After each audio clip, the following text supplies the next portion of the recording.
ఒక మిసైల్ అయినా రామచంద్రరావు గారు, ఒక మిసైల్ కళ్ళ నీళ్ళు వస్తాయి ఆయన చరిత్ర వింటే. నేను పోయి అడిగిన ఏమన్నా ఈ కొండుకుంటూ వస్తావు ఇప్పటి తీసుకోండి అంటే, అఖిల భారతీయ విద్యార్థి పరిషత్ లో ఉస్మానియా క్యాంపస్ లో ఉన్నప్పుడు ఆర్ఎస్యు పిడిఎస్లు నా మీద దాడి చేసి నా కాళ్ళు చేతులు విరగొట్టిరన్నా. అప్పటి నుంచి ఇప్పటి కూడా కోలుకోలేని పరిస్థితిలో నేను అవస్థ పడుతున్నా అని చెప్తే, ఈ రోజు అధికారం రావాలని అనుకుంటున్నాం. మనం ముఖ్యమంత్రులు కావాలి, ఎమ్మెల్యేలు కావాలి, ఎంపీలు కావాలి, జెడ్పీటీసీలు కావాలి, ఎంపీటీసీ కావాలి, ఇప్పుడు కోరుకుంటున్నాం. మనం అధికారం రావాలని ఇప్పుడు కోరుకుంటున్నాం. కానీ ఆ రోజు అధికారంలోకి వస్తామని ఎవరు తెలియదు. ఉంటామా బతుకుతామా సస్తామా తెలియని పరిస్థితి. నక్సలైట్లు పోస్టులు ఇచ్చారు, వారిని ఇచ్చారు, చంపిన అనేక మంది కార్యకర్తలను, అనేక మంది శవాలను మోసిండు రామచంద్రరావు గారు. అప్పుడు అధికారం కోసం చూలే.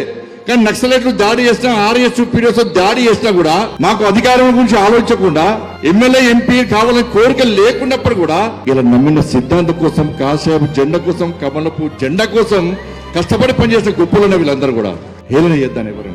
నేను ఏం చేస్తా పార్టీ కోసం, ఈ దేశం కోసం, ఈ ధర్మం కోసం, ఈ సమాజం కోసం, ఈ పార్టీ కోసం ఈ విధంగా త్యాగం చేసే దమ్ము నాకు ఉంది అని చెప్పి ఎంతమంది గుండె మీద చేసుకుంటూ చెప్తారు ఆలోచించండి. ఒక్కసారి ఎవరికొందని ఆలోచన, ఎవరికొందని ధైర్యం.